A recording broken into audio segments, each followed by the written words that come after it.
Morning everyone. আজকে আমাদের গ্যাংটকের ডে 2 আর আজকে আমরা যাব বাবারদাম ছাঙ্গু লেক। নাতুলা পাস যাব না, কারণ কি ওখানে না লাস্টবার গেছিলাম যখন আমার ব্রিদিং প্রবলেম হচ্ছিল, আর ওটার হাইটটা অনেক বেশি, 14,790 ফিট এরকম কিছু। তো আমরা কেউই চাইছি না বাচ্চা নিয়ে ওখানে যেতে, যদি কুট্টুসের আবার ওখানে সমস্যা হয়, সেই কারণে নাতুলা পাসটা আমরা অফ করেছি। আর আজকে হচ্ছে তোমার ফ্রাইডে আজকে ভুটান বর্ডার বা ওইখানে কিছু একটা মানে মিটিং রয়েছে, সেই কারণে নাতুলা পাস বন্ধও থাকবে। আমাদেরকে অপশন দেওয়া হয়েছিল যে কালকে যদি যাওয়া যায় তাহলে মানে তাহলে পরে যেতে পারবো, বাট আমরা নাতুলা পাসটা আমাদের ঘোরার মানে লিস্টেই রাখছি না, ওই কারণে আমরা আজকেই ঘুরে নিচ্ছি। আর কুট্টু সেদিকে ঘুমাচ্ছে, আমি হয়ে গেছি পুরোপুরি রেডি, শুধুমাত্র ড্রেসটা চেঞ্জ করব, চুলটা সেট করব, হয়ে যাবে। আর বাকিরাও সব উঠে গেছে, সবাই স্নান টান এসব কড়াকড়ি করছে। তো চলো ব্লগটা শুরু করা যাক, অবশ্যই ব্লগটা শেষ অবধি দেখতে থেকো।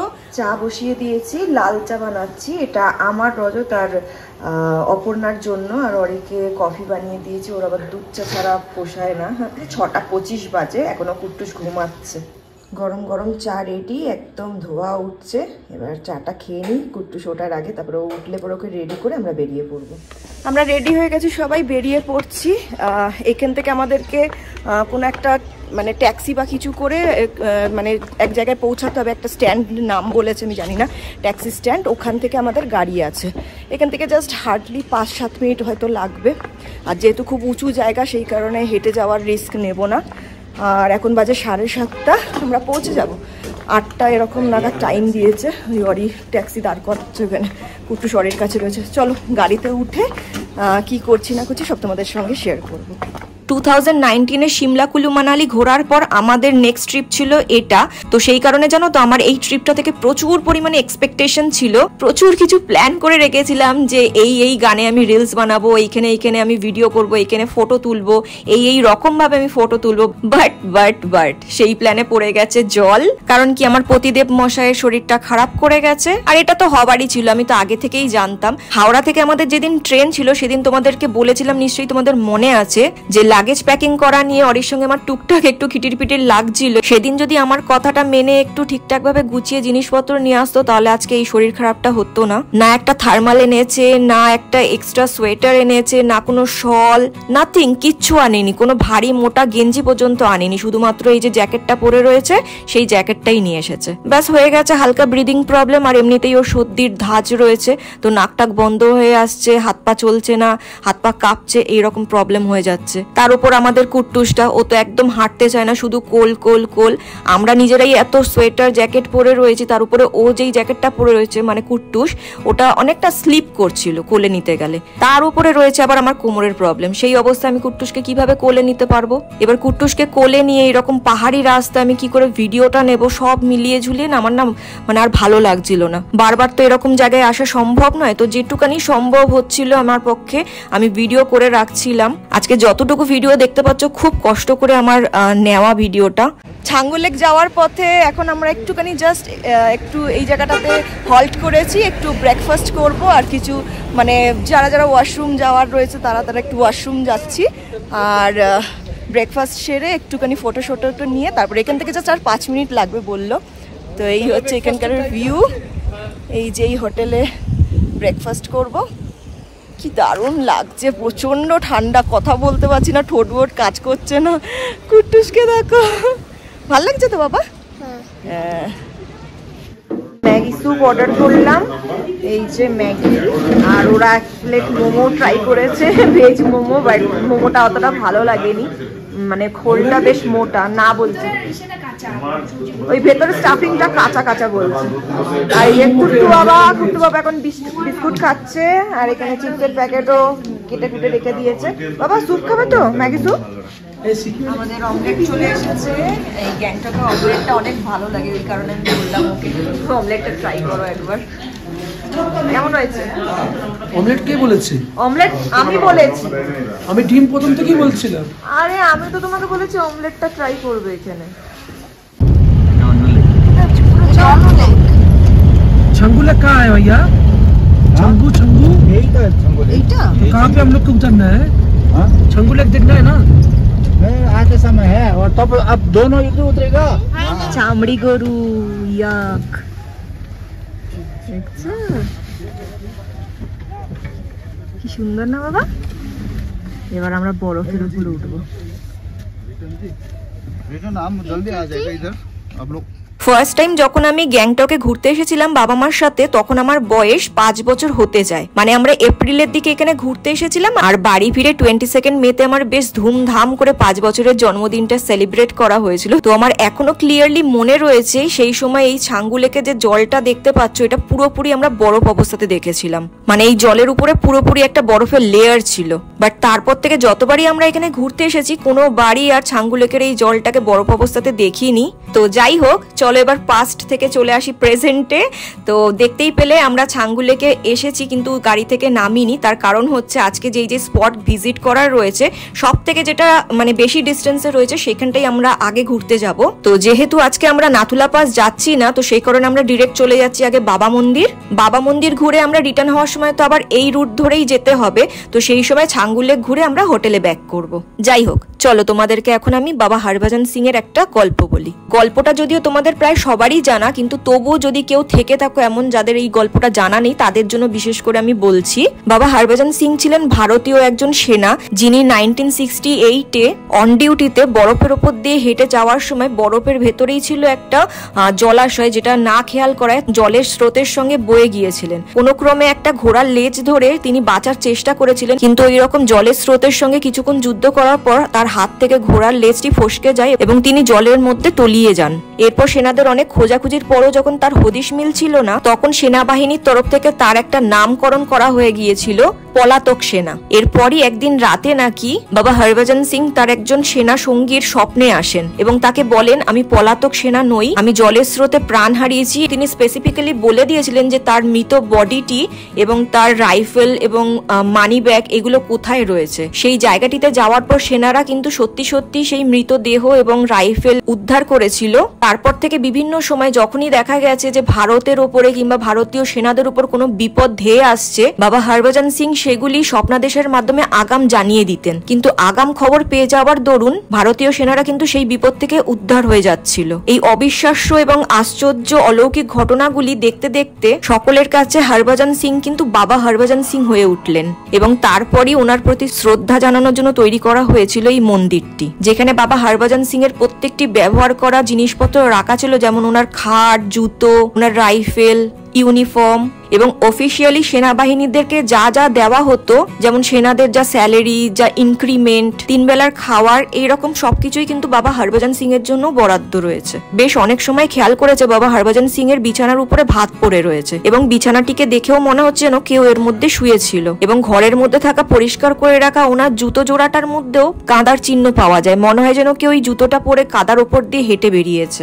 এই মন্দির এবং বাবা হরভজন সিং কে ঘিরে এইরকম বিভিন্ন অলৌকিক ঘটনা শুনতে পাওয়া যায় এবং সবাই এটাই বিশ্বাস করেন যে কোনো রকম ভাবে ভারতের উপরে যদি কোনো সময় কোনো আঘাত বা হামলা জারি করা হয়, সেদিন বাবা হরভজন সিং দেশকে রক্ষা করার জন্য নিশ্চয়ই ঢাল হয়ে দাঁড়াবেন। তো এই ছিল গল্পটি, যেটুকুনি আমি জানি তোমাদের সঙ্গে শেয়ার করলাম।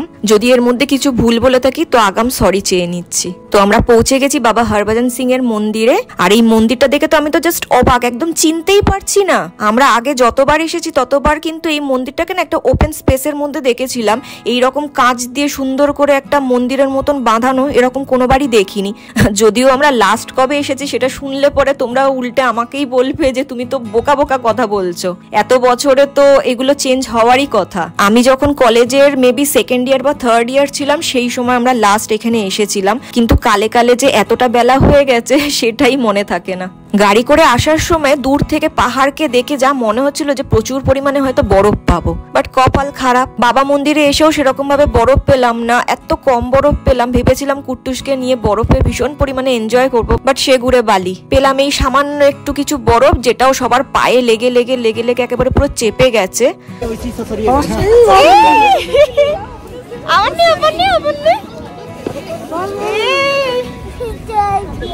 ভাল লাগছে কুট্টুস?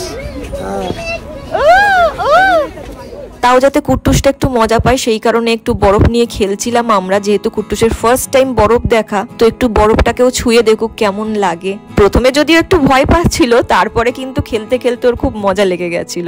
বাট খুব বেশিক্ষণ বরফে হাত রাখতে পারছিলাম না, কারণ প্রচন্ড পরিমাণে আমাদের ঠান্ডা লাগছিল। দেন ওখান থেকে ব্যাক করে আমরা ছাঙ্গু লেক যাওয়ার জন্য বেরিয়ে পড়লাম। আমরা ছাঙ্গুলেকে চলে এসেছি আর প্রচন্ড পরিমাণে ঠান্ডা, খুব কষ্ট হচ্ছে। ওর তো অবস্থা খারাপ হয়ে গেছে, আমি কথা বলতে পারছি না, ঠোঁট নড়ছে না। এই যে চা নিয়েছি এখন।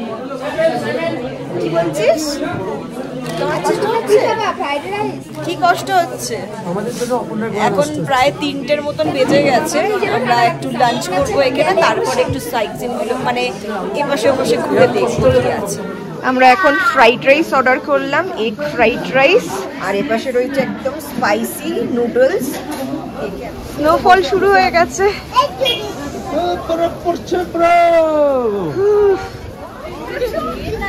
দেখো বরফ পড়ছে, দেখ উপর থেকে, আকাশ থেকে বরফ পড়ছে। যা যা পিছনে যা, পিছনে যা। হ্যাঁ টাকা এই দেখ আমার মাথায়, দেখ আমার মাথায়। নাচো নাচো নাচো নাচো, তোমার মাথাতেও পড়েছে। জিঙ্কা চিকা জিঙ্কা চিকা।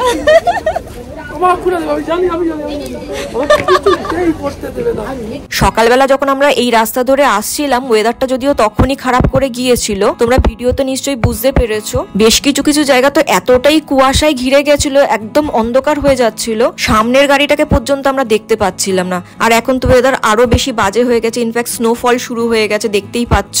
এতটাই অন্ধকার হয়ে গেছে যে ছাঙ্গু লেকের লেকটাকেই দেখা যাচ্ছে না, পুরো কুয়াশায় একেবারে ঘিরে নিয়েছে। সকালে যাওয়ার পথে যেটুকু লেক দেখতে পেরেছিলাম ওটাই কপালে ছিল। বিশ্বাস করবে না, এখানে দাঁড়িয়ে আমরা একটা ফটো পর্যন্ত ক্লিক করতে পারিনি। তো যা হোক করে আমরা একটু লাঞ্চ করে নিয়ে চারপাশটা একটু চোখের দেখা দেখে গাড়িতে উঠে পড়েছিলাম। তো বলতে পারো ওভারঅল আজকের দিনটা একদমই ভালো যায়নি।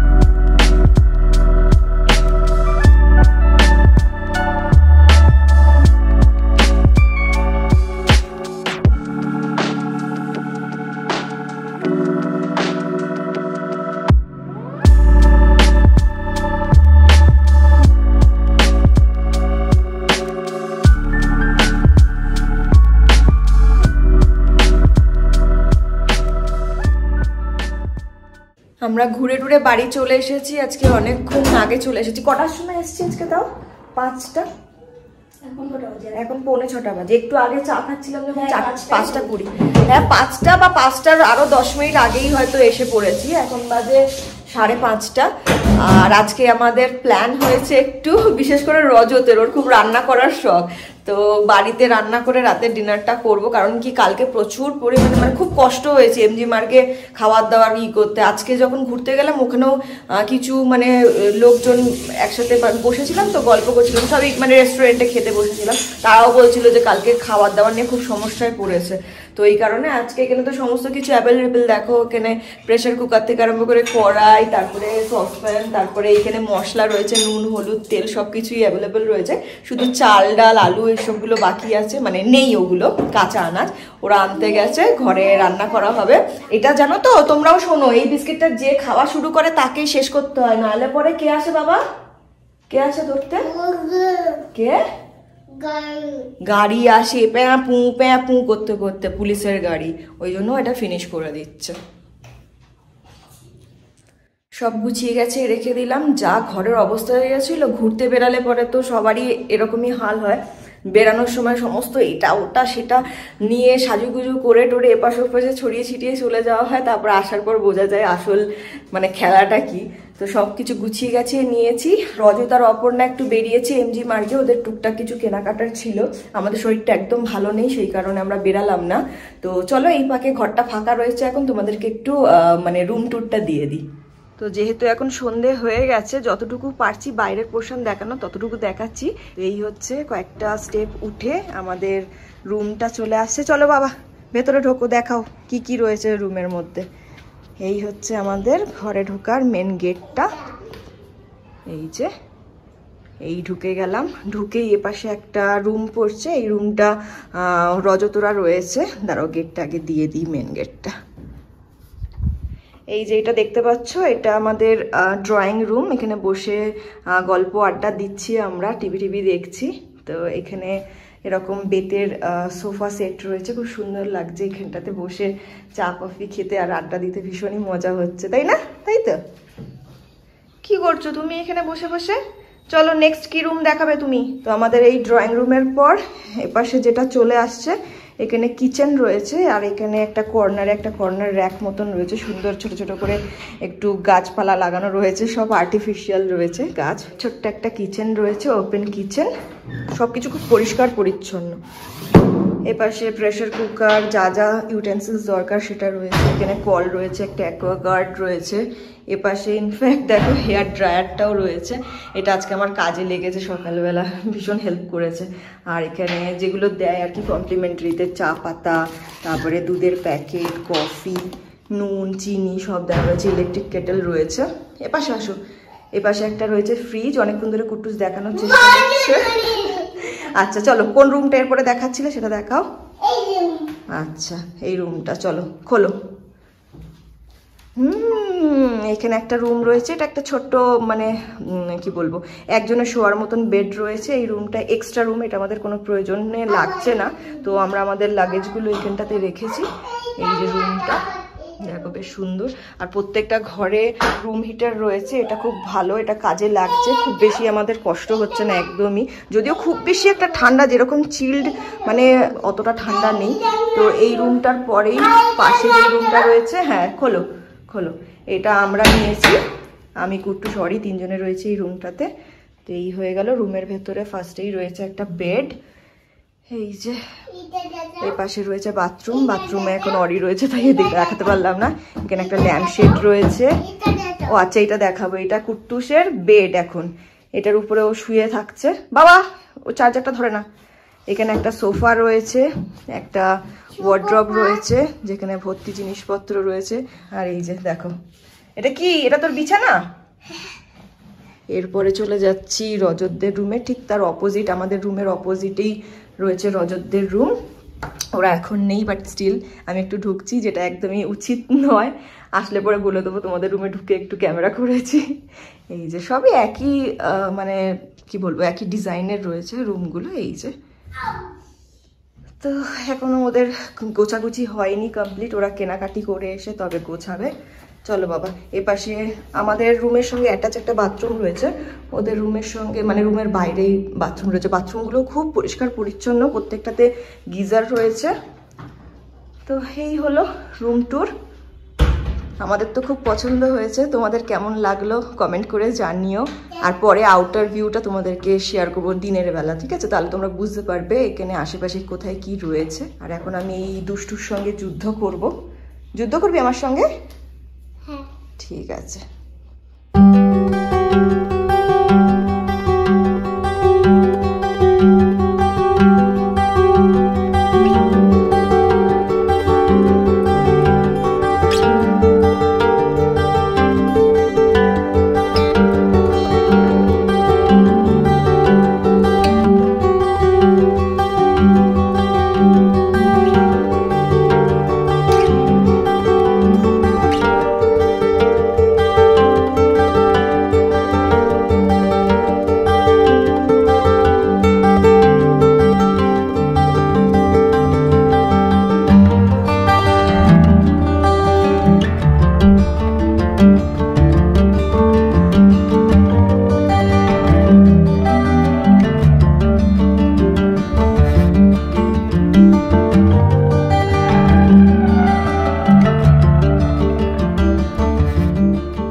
প্রো কাটছে এখন পেঁয়াজ, এই প্রো বাসন ধুচ্ছে।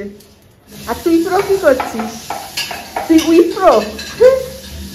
এখানে ভাত ফুটছে, ভাতের মধ্যে আলু সেদ্ধ দেওয়া রয়েছে, এবার সে ডালও প্রায় হয়ে এসেছে। এখানে রয়েছে আলু সেদ্ধর জন্য পেঁয়াজ ভাজা, আলু সেদ্ধর জন্য এইটা অমলেটের, এটা অমলেটের জন্য সব রেডি করা রয়েছে, শুধু ডিম ফেটানো হবে ব্যাস। এই যে সব রেডি সেডি হচ্ছে। ভাত যখন উগুর দেওয়ার মতন কোনো ঝুড়ি বা কোনো সিস্টেম না থাকবে, হাঁড়ি না থাকবে, তখন এই পদ্ধতি অ্যাপ্লাই করবে। ছাঁকনি ছিল একটা, ছাঁকনি দিয়ে আমরা এগুলোকে ছেঁকে ছেঁকে তুলে তুলে রাখছি। একটু হালকা ফ্যান লাগবে, বাট অসুবিধা নেই, ডালের সঙ্গে খেলে পরে কিছু মনে হবে না। আমাদের ডিনার রেডি হয়ে গেছে। এখানে রয়েছে ভাত, পাশে রয়েছে ডাল, মুসুরির ডাল রয়েছে পেঁয়াজ ফোড়ন দিয়ে, আর এ পাশে রয়েছে আলু সেদ্ধ, ডিম সেদ্ধ আর অমলেট। আমাদের ডিনার সব হয়ে গেছে। তারপরে মেয়েরা গল্প শুরু করেছে, ছেলেরা গল্প করছে, আর আমার এই টেনিয়াটা লাট্টুর মতন ঘুরে বেড়াচ্ছে। ওরা জিনিসপত্র কিনে নিয়ে এসে, বললাম না শপিং করতে গেছে, তো সেইগুলোই একটু দেখাচ্ছিল, সেগুলো দেখছিলাম, আরও ওর সম্পর্কে জানছিলাম। বাই দ্য ওয়ে, ওর নামটা কিন্তু আমি তোমাদেরকে বলিনি বোধহয়, ওর নাম অপর্ণা, তাই তো? ঠিক বলেছি তো? আমি অর্চনা আর অর্পণা মুখে বারবার করে চলে আসে। তো ওদের সাথে যে কলেজ ছিল নাম শুনেছি। যাই হোক, তো আজকে ব্লগটা এখানেই এন্ড করব। কালকে আমরা কোথায় যাচ্ছি? নামছি। কালকে আমরা নামছি, ওই সাইডটাতে যাবো। কালকে বৃষ্টি হওয়ার সম্ভাবনা রয়েছে। আজকেই তো কিরকম ওয়েদার ছিল, ভালো মতন কিছু দেখতে পারলাম না সেরকম ভাবে। আজকের দিনটা মানে ঘুরে স্যাটিসফাইড নই, একদম পরিষ্কার কথা। কালকের দিনটাও খুব একটা স্যাটিসফাইড নই, আজকেরটা তো একদমই স্যাটিসফাইড নই। তো যাই হোক, কালকের দিনটা একটু বেটার হবে। কালকে আবার নতুন ব্লগে দেখা হবে। টিল দেন তোমরা খুব ভালো থেকো, সুস্থ থেকো, আর খুব আনন্দ থেকো। Good night, tata.